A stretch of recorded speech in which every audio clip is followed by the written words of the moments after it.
Hello friends, welcome to my channel. आज हम पढ़ेंगे मुजफ्फरपुर यूनिवर्सिटी का BA part 3 pol science honours paper 5 का क्वेश्चन नंबर 2। विकासशील देशों में लोक प्रशासन की भूमिका। लोक प्रशासन पब्लिक एडमिनिस्ट्रेशन शासकीय नीति गवर्नमेंट पॉलिसी के विभिन्न पहलुओं का विकास, उन पर अमल एवं उनका अध्ययन है। प्रशासन का वो भाग जो सामान्य जनता के लाभ के लिए होता है लोक प्रशासन कहलाता है। लोक प्रशासन का संबंध सामान्य नीतियों अथवा सार्वजनिक नीतियों से होता है।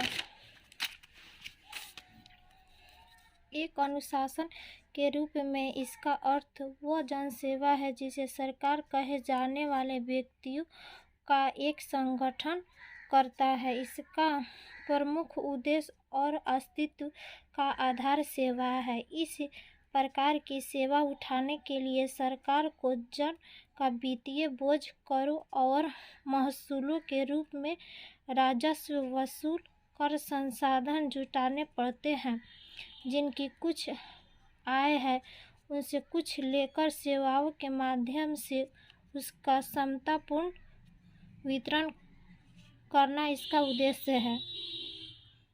किसी भी देश में लोक प्रशासन के उद्देश्य वहाँ की संस्थाओं, प्रक्रियाओं, क्रमिक राजनीतिक व्यवस्था की संरचनाओं तथा उस देश के संविधान में व्यक्त शासन के सिद्धांत और निर्भर होते हैं। प्रतिनिधित्व, उत्तरदायित्व और औचित्य और समता की दृष्टि से शासन का स्वरूप महत्व रखता है, लेकिन सरकार एक अच्छे प्रशासन के माध्यम से इन्हें साकार करने का प्रयास करती है। लोक प्रशासन की भूमिका विकसित और विकासशील देशों में बढ़ रही है। विकासशील देश में लोक प्रशासन को ऐसे कार्य भी करने पड़ते हैं जो इसके वैध दायरे से बाहर होते हैं। विकासशील देशों में इसकी भूमिका अपेक्षाकृत अधिक निर्णायक है। विकसित देशों में लोक प्रशासन को अंतर्गत विकसित देशों के नेता परिपक्व होते हैं। वह सिर्फ नीति निर्माण में ही सक्रिय रूप से भाग नहीं लेते, बल्कि नौकरशाही को भी निरंकुश होने से रोकते हैं। राजनीतिज्ञ तथा प्रशासक के मध्य एक प्रकार का संतुलन पाया जाता है। विकसित देशों की नौकरशाही अधिक विशिष्ट और व्यावसायिक है। उन्हें न सिर्फ विकसित व्यवस्था के अंतर्गत बल्कि उच्चतम तकनीकी पर आधारित विकसित तकनीक के साथ जटिल कार्य को पूरा करना होता है।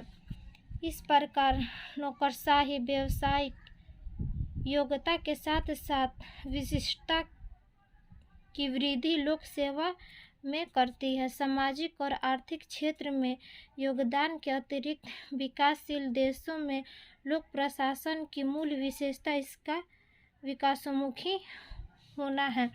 विकासशील देशों में प्रशासक सीधे तौर पर राजनीति में भाग नहीं लेते, बल्कि नीति के क्रियान्वयन के दौरान उन्हें अनेक ऐसी जिम्मेदारियां निभानी पड़ती है जिनका सीधा संबंध कार्यपालिका से होता है। विकास कार्यों के मार्ग में मानव शक्ति का अभाव, औपनिवेशिक काल की प्रशासनिक व्यवस्था विकासशील देशों के लक्षण या विशेषता है। इस प्रकार से आज हमने पढ़ा विकासशील देशों में लोक प्रशासन की विशेषता। आई होप आपको बहुत अच्छा लगेगा।